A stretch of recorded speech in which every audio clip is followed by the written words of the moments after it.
नमस्कार दोस्तों, मैं कुलदीप मैकेनिकल लर्निंग में आपका स्वागत करता हूँ। आज की इस वीडियो में हम जानेंगे मैन्युफैक्चरिंग प्रोसेस के बारे में। मैन्युफैक्चरिंग प्रोसेस है क्या, हम कोई भी प्रोडक्ट या कोई मटेरियल कैसे बना सकते हैं। आप में से बहुत से लोग या मैं भी मोबाइल फोन जरूर यूज करते हैं। क्या आपने कभी सोचा मोबाइल फोन बनता कैसे है? मोबाइल फोन का को सबसे पहले मोबाइल फोन के कंपोनेंट बनाए जाते हैं। अब वो कंपोनेंट बनेंगे कैसे, तो आइए देखते हैं कि वो कंपोनेंट्स बन के तैयार कैसे होते हैं। कोई भी कंपोनेंट बनाने के लिए पहले उसके रॉ मटेरियल से कॉस्टिंग की जाती है।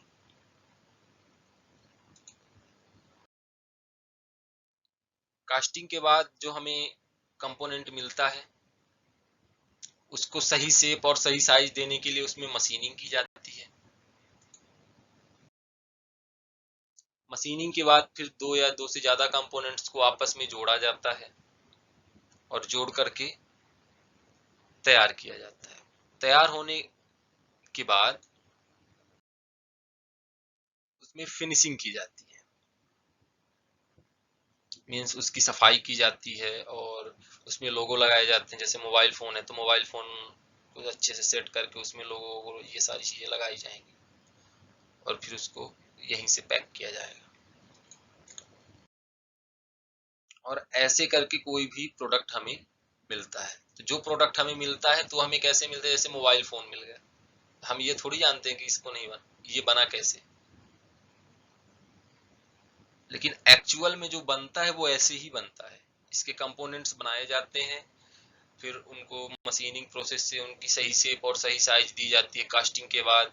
फिर उनको असेंबलिंग किया जाता है, जॉइनिंग किया जाता है, असेंबलिंग किया जाता है और फिर इसके बाद उसकी फिनिशिंग कर दी जाती है। और फिनिशिंग के बाद हमें फाइनल प्रोडक्ट मिलता है जिसमें कंपनी अपना लोगो लगा देती है। बाइक ले लीजिए, कार ले लीजिए, कंप्यूटर, लैपटॉप, मोबाइल फोन, कुछ भी ले लीजिए तो सब इसी प्रोसेस में बनता है।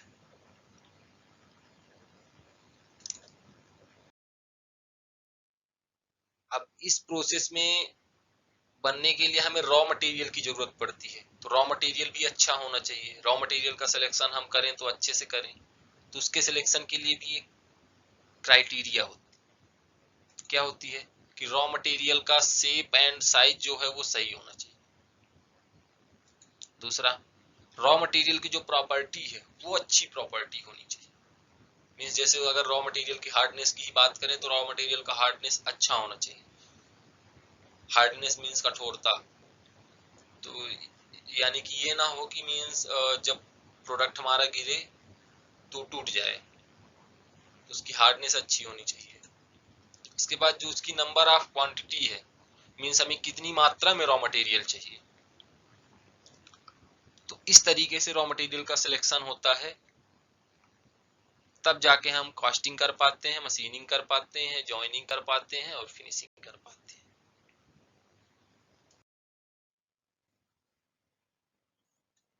अब ये जो रॉ मटेरियल से फाइनल प्रोडक्ट बनाने की प्रोसेस है, रॉ मटेरियल से फाइनल प्रोडक्ट बनाने की जो प्रोसेस है वही प्रोसेस क्या है, हमारी manufacturing process. Means raw material से जो फाइनल प्रोडक्ट मिलता है, रॉ मटेरियल स्टील था, स्टील से हमें ये मिला बोल्ट। अब बोल्ट बनाने में जो प्रोसेस का यूज हुआ वो प्रोसेस हमारी हो गई मैन्युफैक्चरिंग प्रोसेस।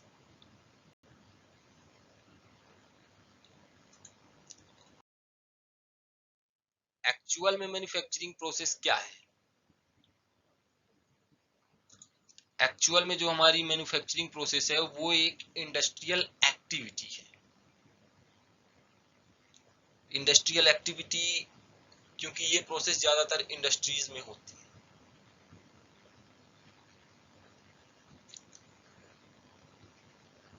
तो ये इंडस्ट्रियल एक्टिविटी है। अब इस इंडस्ट्रियल एक्टिविटी में होता क्या है कि जो रॉ मटेरियल है तो रॉ मटेरियल में प्रोसेस करके एक फाइनल प्रोडक्ट बना दिया जाता है।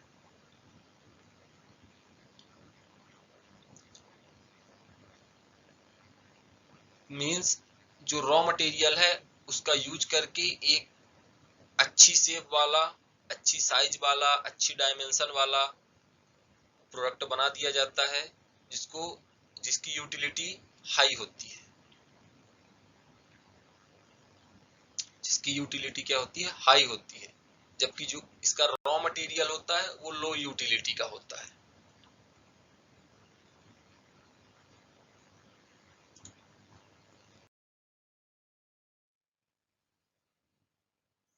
अब देखते हैं मैन्युफैक्चरिंग प्रोसेस मींस जो रॉ मटेरियल से फाइनल प्रोडक्ट तक बनाने की जो प्रोसेस है, उस वो प्रोसेस होती कितने टाइप्स की है। तो पहला हो गया शेपिंग। पहला हो गया शेपिंग। शेपिंग में क्या है कि हम स्टार्टिंग में जब कास्टिंग करते हैं या रॉ मटेरियल से हम पार्ट्स बनाते हैं, कंपोनेंट बनाते हैं, तो हम उसको सही शेप देते हैं, सही शेप और सही साइज देते हैं। मींस क्या करते हैं, हम उसकी कास्टिंग करते हैं। तो कास्टिंग किए, फिर रोलिंग किए, इस तरह से सारी प्रोसेस चली और लास्ट में मशीनिंग किए और सही शेप सही साइज उसको दिए हम। मींस शेपिंग क्या करता है कि कोई भी प्रोडक्ट जब बनता है उसकी सही शेप और सही साइज को बनाने का काम करता है शेपिंग। इन शेपिंग से हम सही शेप और सही साइज हम बना सकते हैं।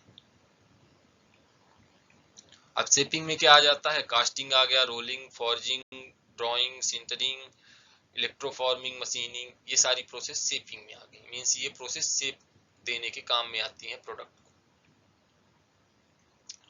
अब प्रोडक्ट को मान लो कि शेप मिल गया, तो प्रोडक्ट मान लो मोबाइल है, मोबाइल का कंपोनेंट हमने बनाया, कैमरा, स्पीकर, माइक्रोफोन, उनको शेप मिल गया। अब उनको क्या करेंगे, हम जॉइन करेंगे। तो जॉइनिंग प्रोसेस हो गई। अब जॉइनिंग में एडहेसिव जॉइनिंग, वेल्डिंग हो गई और फिर असेंबलिंग।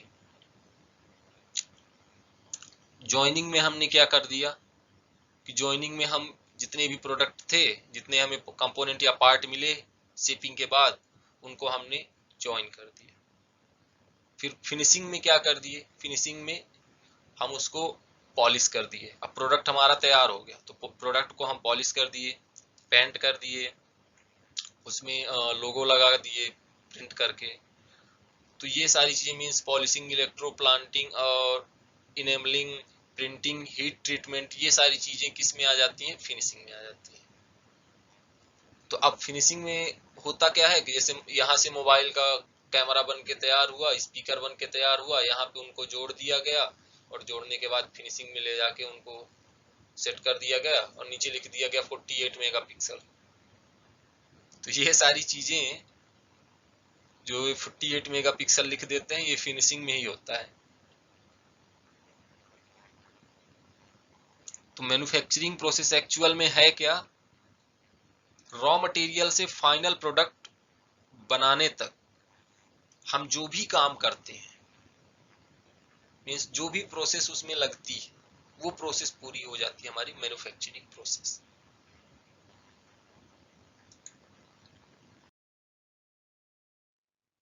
आई होप ये वीडियो आपको अच्छी लगी होगी और वीडियो में सारे कंटेंट अच्छे समझ में आ गए होंगे। वीडियो अच्छी लगी है तो वीडियो को लाइक कीजिए, हमारे चैनल को सब्सक्राइब कीजिए और वीडियो को ज़्यादा से ज़्यादा शेयर कीजिए। Thank you so much for watching.